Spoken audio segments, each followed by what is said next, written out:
روزنامه‌وان دستگاه می خابیر هر واسه بر پرس نویسنگاه ها سپیده الزاخو همی روزا کاکیسامی برنامه هی رادیو سپیده هیا سپیده هی شمال در کتی دمجمیر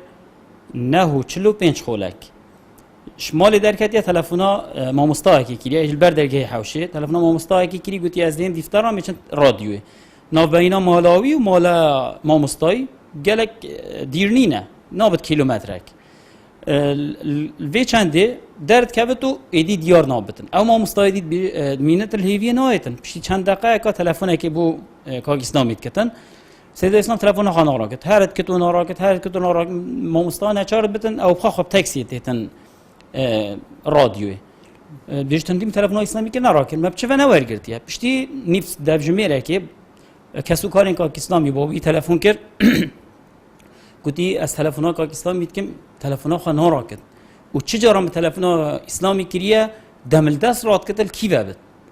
و گفتم چند جاره کاکر نراکت ماجک که همی بزاوت خواک و دستگاه خوابی مزاختن دیگر ملبند 13 ما تلفنت همی جهت آکرن همی آگودیل دفمنینه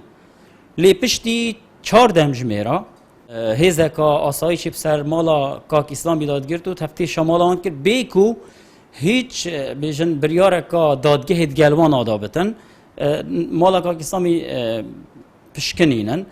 لحتانو کشک یعنی دیارنینه که سراچه هاتیه گرتنه او ده کنگی هیتا آزاد کرنه حتی کنگی روزنامه وان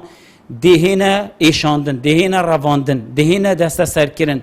دهینه حکومدان یعنی مخابنی و هرما کردستانی بیا دوزخک بو روزنامه وانا اجبرنده ام پیام خود گهینن همی جهتت